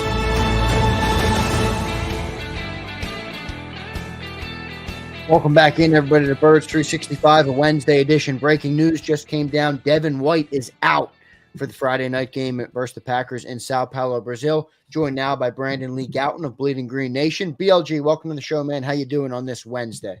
Excited for Friday. Can't wait. Week 1 finally here. First of all, apologies from me, BLG. That is a terrible. I'm going to blame it on fat fingers. Normally, you're on at 9:20. I must have hit, so I apologize off the bat. I thank you for being the great human being you are and willing to move back an hour. Also, while we're doing this in the break, Patrick Surtain, 4-year, $96 million extension. $77.5 million of that guaranteed, resetting the cornerback market. That's a player the Eagles had a lot of interest in back in the day. And I guess we'll start with Devin White. I want you to put your tinfoil hat on your conspiracy theory. I think we've all kind of seen Nakobe Dean over the past 2-3 weeks, the last 2-3 weeks of training camp looked to me, tell me if you think differently, looked to me like the best linebacker on this team. It's just a way to save base and get him on the field, or is Devin White really hurt? BLG, conspiracy theory time. Well, even with, Isaiah Rodgers too, it's kind of funny. It's like you have these like kind of placeholdery sort of vets. And Isaiah Rodgers looks like, he's limited. He might still play. But it's kind of funny to me that like both Devin White and Isaiah Rodgers show up in the injury report when presumably there's like potentially, younger players behind them who could be more long-term pieces. And that I would think the front office might want to see potentially more than the coaching staff necessarily. So, yeah, that's interesting. I believe I saw a tweet here from Jeff McLean as we're just kind of, going live here, that Nakobe Dean was slated to be the starting linebacker even before this at Mike, before this Devin White injury. And certainly the Eagles' own team issued depth chart still has the, Devin White slash Nakobe Dean. Yeah. Whereas, Zach Bond is just by himself by contrast. Yeah. So I thought that was interesting. But yeah, I mean, I think Nakobe had the highest highs of any Eagles linebacker in training camp. He also had some low lows, especially more so earlier in camp. And Vic Fangio even really admitted that. But I'm intrigued to see what Nakobe can do on Friday night. Yeah. I'm glad Jeff tweeted that because, I think it was becoming clear as we got down. Now, I didn't expect this. And I did see Devin in the locker room yesterday. He was, seemed to be moving around fine. Eagles had a bunch of takeout food they were getting. He was interested in that more than anything else, but he didn't seem like a guy who was going to be ruled out today. No, I think this has a lot to do with Jeremiah Trotter Jr. as well, because I was starting to think, and I do think Cooper DeJean will be inactive. I was starting to think Trotter would be inactive as well, because if you think about building that game day roster, BLG, now you have Ben Van Sumeren, great special teams player, and Oren Burks, you're able to get him back on the roster, great special teams player, whereas Trotter's probably not going to help you. But now Trotter's your main backup. So I think it has something to do with him as well. Get both of those guys sort of in the mix, Nakobe and Trotter. Yeah, and then just some more follow-up here. We have Albert Breer saying that there were murmurs that the Eagles could trade Devin White before the Eagles cut down from 90 to 53. Boy, I'm going to be spiking the football on this one. Oh my God. John, I'm going to present you with a bouquet of flowers, a steak dinner, all on the viewers, because they've been crushing Johnny Mac all off season on the Devin White stuff. Oh, he got benched last year. He barely played. And John is just giving, the truth. And people don't want to hear that. People want to hear that he's going to change the linebackers for the Eagles. And it doesn't look like that's going to happen. But we'll see. I'd still think, assuming he does get healthy here and he's not, dealing with this injury for a long time, I think, he's still going to – I think Devin White's going to play at some point. I don't think it's going to be as simple as only Nakobe Dean and Zach Bond playing 100% of the snaps the entire game. And I do think Devin White has probably the most, pure like athleticism, the most explosive ability of any Eagles linebacker. Yeah. If it were the Olympics, the decathlon, I'd be all Devin White all the time. Tremendous athlete. But I do think, and by the way, and I've said it before you came on, Beal, I mean, now Nakobe's got to perform. It's not like it ends. But if he does perform, he's going to be the starting Mike linebacker. And I think it's a very difficult test. I think if you're looking at it from Matt LaFleur's perspective and your game planning against that Eagles defense, I'm trying to attack the middle of the field with Nakobe Dean and Zach Bond and Quinyon Mitchell playing the slot. I mean, if I were Matt LaFleur, is that where you would go, BLG? Yeah, absolutely. What's it? Luke Musgrave, a big Musgrave game, maybe. Yeah, for as good as Nakobe Dean did look at times, especially later in camp. Again, like I said, the struggles were when he was dropping back into coverage. When you get Nakobe Dean flying downhill as a blitzer and run defense, even in coverage, when he's kind of reading and reacting to what's in front of him, we saw good things there. But when you're asking him to drop back and make plays, in coverage like that, that part remains to be seen. And, let's go back to what Vic Fangio said even earlier this week, where he said, ideally, you want to settle on two linebackers there. But he also acknowledged like this isn't, or at least admitted like this is an ongoing battle still. Yeah.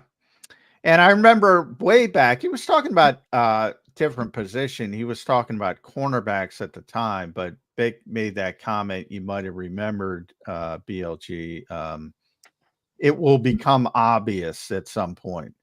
And it became obvious with Quinyon Mitchell. It did not become obvious at linebacker because they kept rolling out Devin White and Zach Bond. And I kept saying to myself, well, it's pretty obvious to me that Nakobe Dean's the best linebacker. And I I even said to Zander, I said, I'd be disappointed if Vic Fangio didn't see what I saw, to be honest. But he did. So I'm thrilled that Vic has gone in that direction. Thank you, Vic Fangio. But breaking news on that standpoint will be interesting to see how things shake out, because Devin White is still a part of this team. There's no guarantee that Nakobe Dean is going to stay healthy, number one, and then play consistently. So you're probably going to see Devin White at some point this season, or maybe even Jeremiah Trotter Jr. But I mentioned Cooper DeJean as well. At practice on, I hate these weeks because I don't even know what day it is, Brandon. So at practice on Monday, all of a sudden, Jahan Dotson was the second-team punt returner. And I said to myself, that is not a good sign, because Cooper DeJean, since he got healthy, had been taking on that role. You need a backup. Britton Covey's going to be the punt returner. It's got nothing to do with the actual punt returning. But it gave me an indication that maybe Cooper DeJean's not going to be active for this game, and that's why they're giving Dotson those reps in case something goes wrong with Britton Covey. Again, tinfoil. Am I going too far with that? No, I mean, I think that's possible. I mean, you looked at Vic Fangio's comments about Cooper earlier this week, and he, in not so many words, said that he doesn't think he's really ready. And I mean, that makes sense. He missed a ton of time in training camp. He only played in that preseason finale. Thought he was kind of up and down in that game. Did some nice things as, run defender, tackling that in coverage, looked a little bit not fully up to speed yet, which, again, to be expected maybe for a guy who missed a lot of time in training camp. And that was his first ever NFL preseason action. So, yeah, I thought that was interesting. And also, the Eagles added another punt returner kind of guy to their practice squad on Tuesday with Kyle Phillips. So, yeah. And I haven't mentioned, by the way, Jack Driscoll's back. We were in the locker room yesterday, and Jack Driscoll walks by me. I'm like, what's going on here? Very similar to when Jim Bob Cooter just showed up. Oh, yeah. Nick said, "Hey, there's Jim Bob." And Jack Driscoll comes down. He says, "Hey, how you doing?" Gives me the hello, and recently got married. So congratulations. Jack Driscoll is back on the practice squad. As you mentioned, they also signed another receiver who's got some punt return ability, more of a shifty slot type in Kyle Phillips. And yeah, so the churn on the practice squad continues, but boy, it's nice to get Jack Driscoll. I mean, that's a pretty good backup player. And I'm a little bit concerned with the depth on the offensive line as a whole. To get a guy who started games and plays a bunch of different positions. Those Stoutland guys, man, it runs deep with them.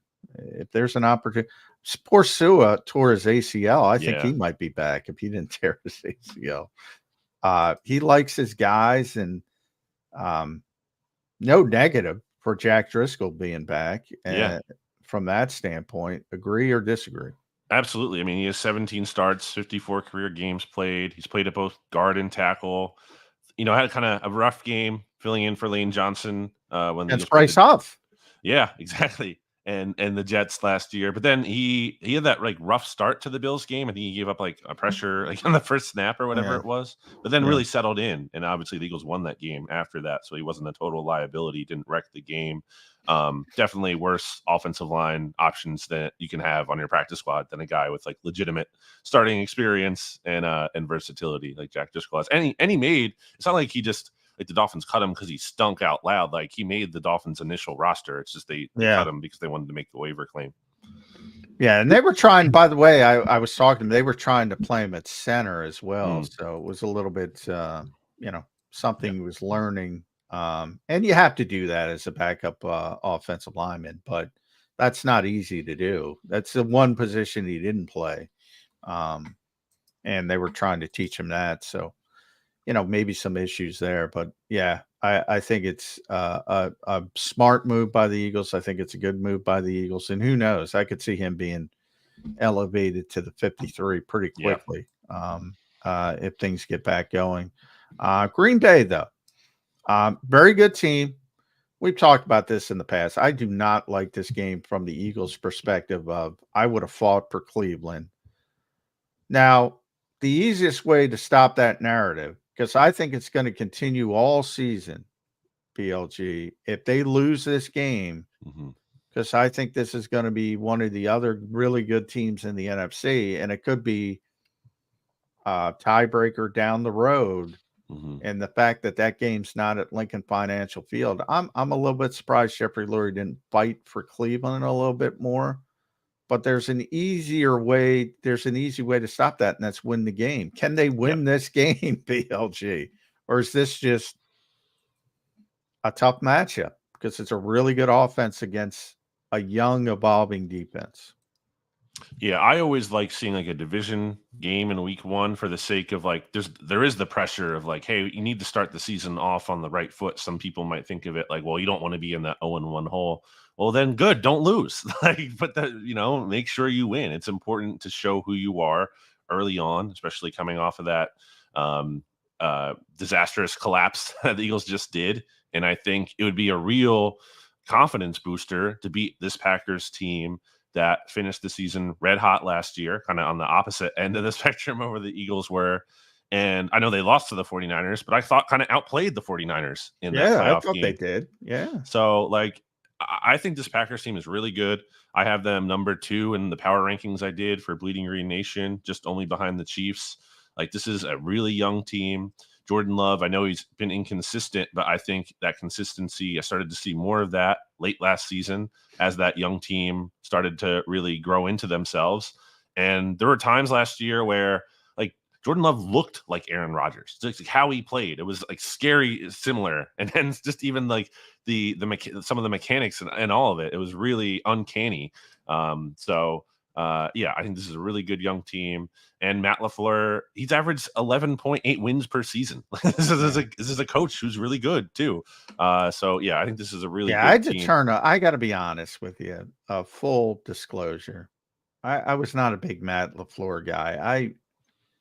I kind of dismissed. He had Aaron Rodgers. It was 13-13-13 with Aaron Rodgers. And then you don't get over the top. And it's like, well, Aaron's running the freaking show. How much credit you're going to give to Matt LaFleur?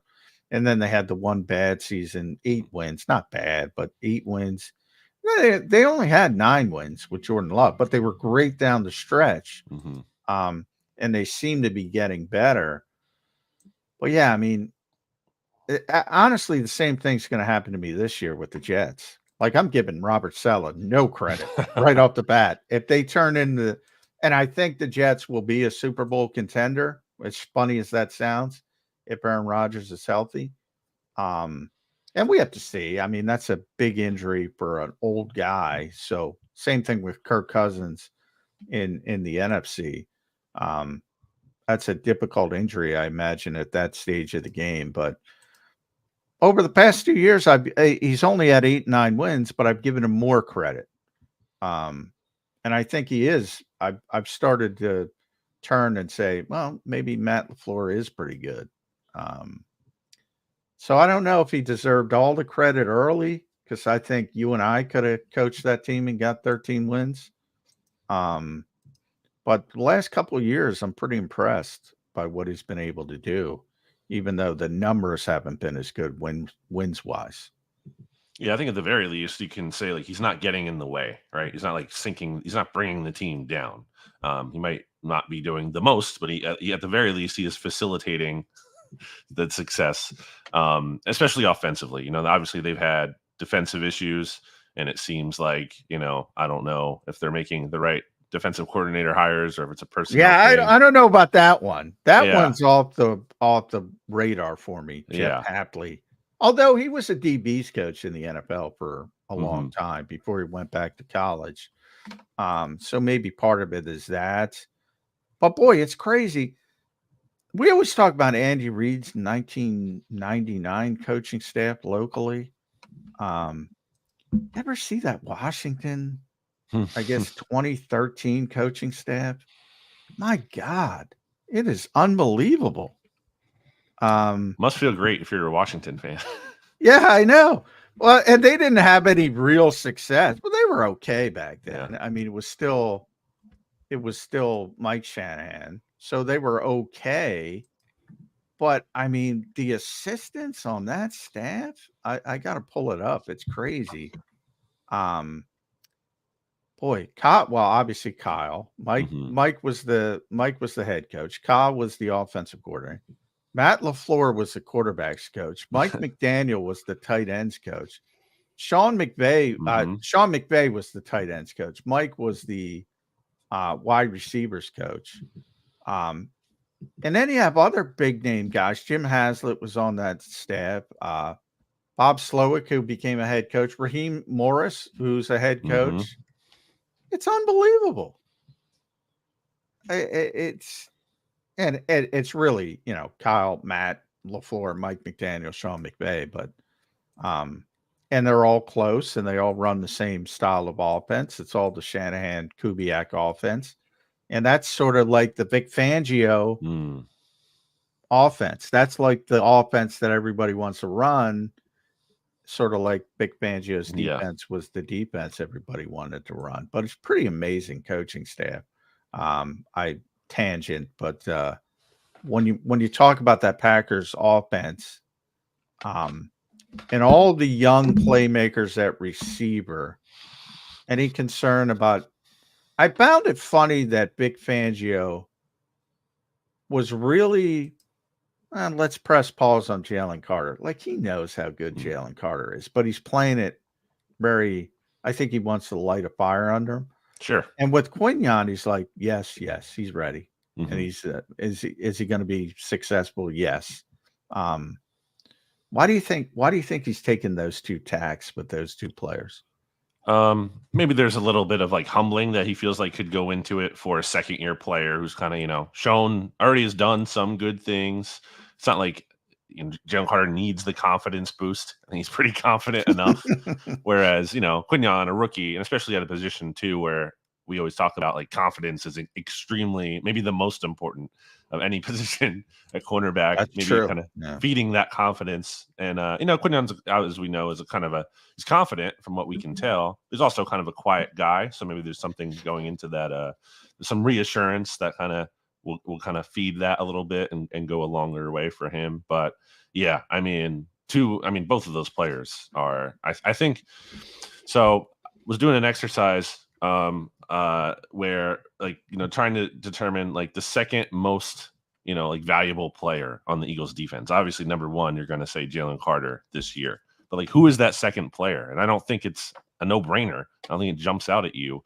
I think it could be Quinyon though. I think Quinyon, and that's a lot of pressure to put on a rookie cornerback who, players at that position don't always just come in, or typically do not come in and light the world on fire right away. But everything we've seen from him, everything the coaches say about him, everything his teammates say about him, it's very encouraging.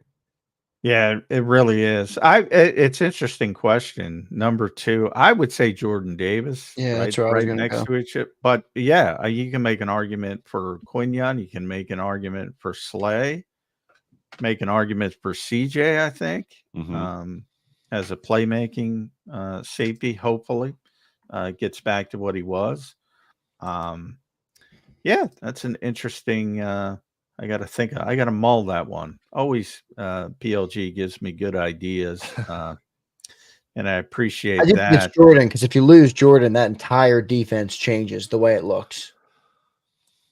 Yeah, but also I think it's also like going for confidence level of like who would almost be the second best player, and I think he's important, but I don't have like the confidence yet that Jordan Davis is going to be that guy. Yeah, and Quinyon, the thing about Quinyon is like if you're going to take Vic at face value, which I think everybody does because he's so brutally honest on all the other players, I'm going to take him at face value on Quinyon, and he seems to be very happy with what Quinyon's done, which is good enough for me as a guy who's not at practice, to have some confidence in him coming into the season. I mean, the actions, speak the loudest, and the fact that exactly. We're assuming, he follows through and Quignon plays 100% of the snaps in week 1. I think that's incredibly impressive for a rookie cornerback, and probably helps that he was was he the first defensive player taken, or if not, like second, UCLA guy. Leia too. Yeah, okay, but like first defensive back. So I guess that makes more sense maybe than in other years, but and for relative to where he was drafted. But yeah, I mean, Quignon. Yeah, I think Turner may have went before him too, but he would have been. But he was the first corner. Yes, he was definitely the first corner. And I think Turner. I think Minnesota traded up to get him. Mm-hmm. But it's still pretty impressive. And I think we all looked at that draft and said, man, when is a defensive player coming off? Man, Turner was supposed to be, right on the cusp of being a top 10 guy. Mm-hmm. And guys kept falling and falling and falling. And I think the Eagles were very surprised that Quinyon Mitchell was there at number 22. And I think it's shown that way early that he probably should have come off the board a little bit early. You see, we just talked about Patrick Surtain, his contract. If you hit on one of these young corners, Sauce Gardner's been that way. Even J.C. Horn, a player when he's been healthy on a bad team, has been a really good player. I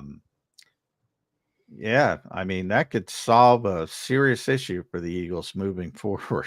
It's going to be interesting with Isaiah Rodgers, though. At Brandon Gouton, make sure you follow BLG on X, the X platform. Read them at bleedinggreennation.com each and every day. I guess I'll end it there with Isaiah Rodgers in this thought process of Quignon playing 100% of the snaps, and it looks like he's going to start outside, move inside. And I've asked you this before, but now that we're close and we're on the cusp of it, so you just keep him outside and not mess with it in BLG's mind.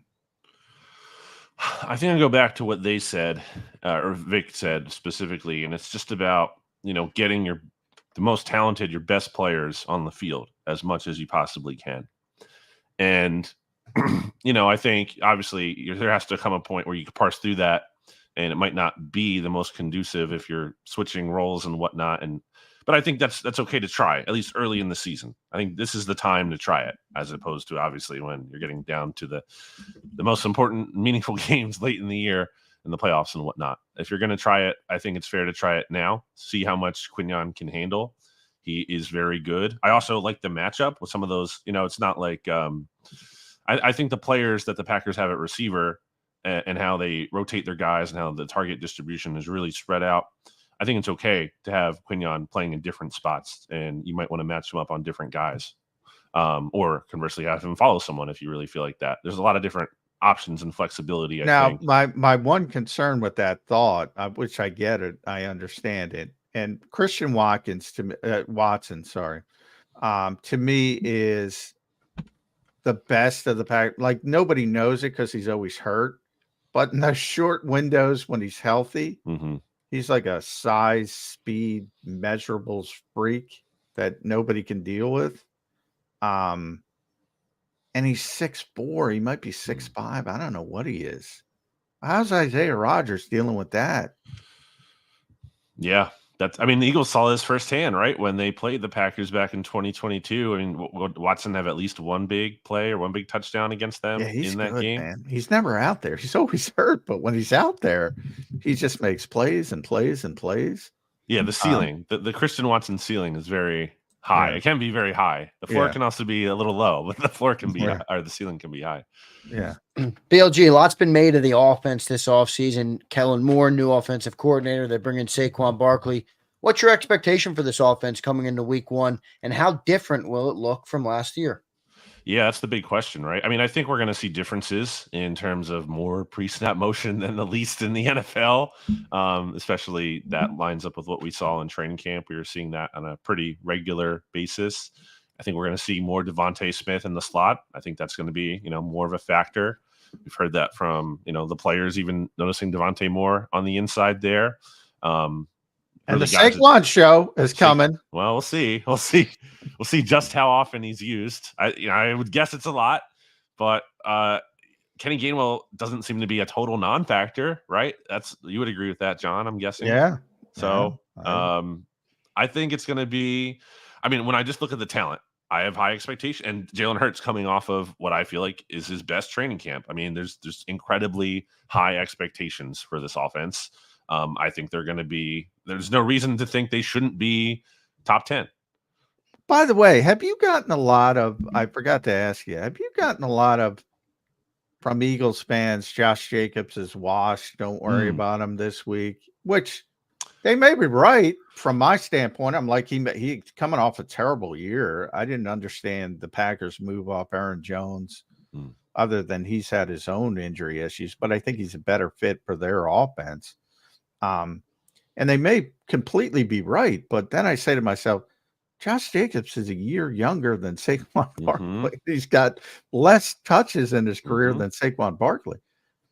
You got to look in the mirror. If you say one guy's washed, you might say, I ask you these every week, but it's a different way to frame it.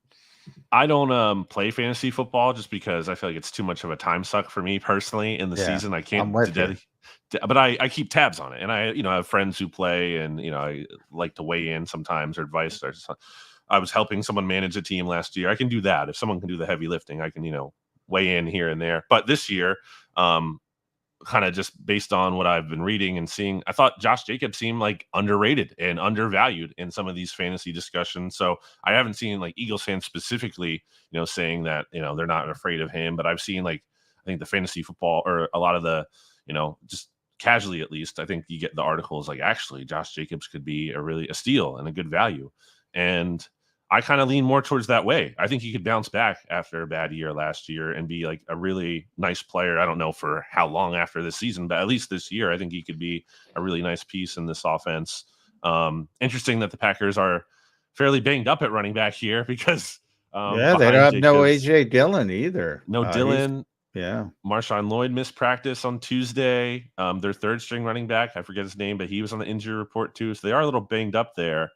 So that'll be interesting to see. I think you might want Lloyd out there because he is a fumbling machine, if I remember from college. So that might help the Eagles. But it'll probably be a lot of Josh Jacobs from a running back standpoint for the Packers. And it'll be interesting because there's a ton of playmakers on both sides. So are you predicting a shootout, BLG? Yeah, I do think it'll be exciting, high-scoring game. I think the NFL would certainly not mind that in a Friday night spotlight in Brazil International. I think I would think they're not rooting for a defensive struggle, like I said, 10-3 kind of game. So maybe the officiating kind of works in that way too. Who knows?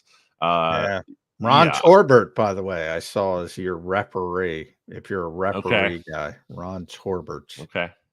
Or is it Torbert? Torbert, I think. Torbert. Yeah.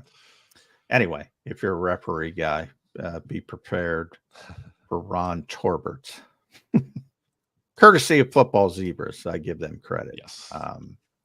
Always great info and intel from Brandon Lee Gouton. Again, follow him on the X platform at Brandon Gouton. Read him at bleedinggreenNation.com. Where are we on the podcast front? We got anything going there back on for the season on Bleeding Green Nation?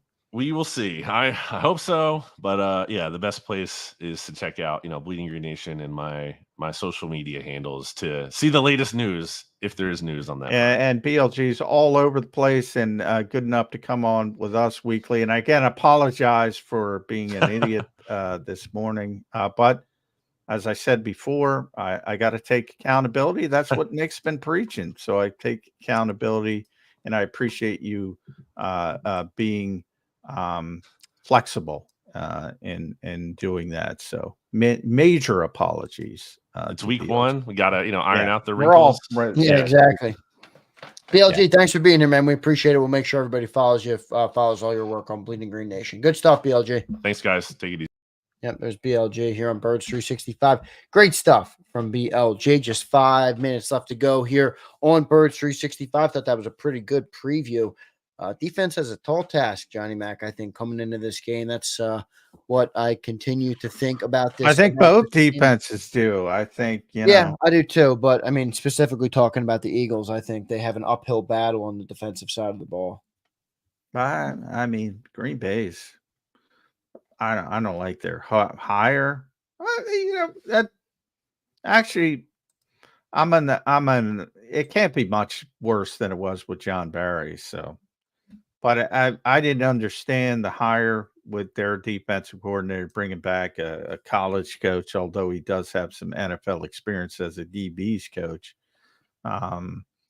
Eric Wilson, I don't like as they're starting. They have a very good front, but I think that's strength versus strength. And with the Eagles' offensive line, so maybe that kind of X's each other out. Jair Alexander, very good player, but again, I like the AJ Brown matchup against anybody, including a player like that. Xavier McKinney. So they have some good players, but they have a tough time. I imagine Jeff Hapley's not sleeping on the plane to Brazil, trying to figure out where to start with the Eagles offense. Yeah, no doubt about that. Good stuff there, John. I do have one. I'm gonna prepare you for this, Johnny Mac. I have a super chat for you. You're not gonna like it. Well, it's not the first. Won't be the Rich last. Nut, thank you for your $10, man. We appreciate your super chat. Even if Johnny Mac pushes back on you, he says, "Been bothering me. JM has been a PFF fab, but laughed at Madden rankings. What's the difference? EA uses an analytics extensively. Approach, educate me, Johnny."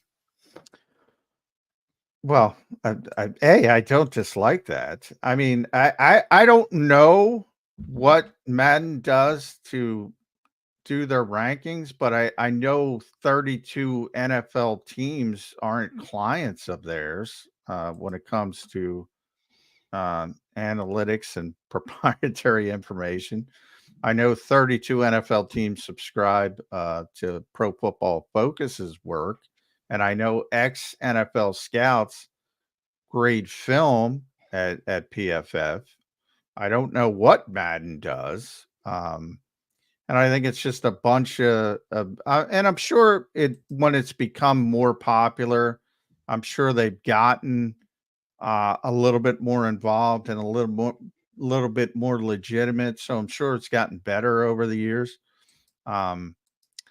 But yeah, my take on it's the players take it so seriously, and the players take it so seriously because they play a lot of video games, and to them it's important, and they want to show up and be successful on Madden. But then I think you look at the rankings, and some of the rankings are brutal.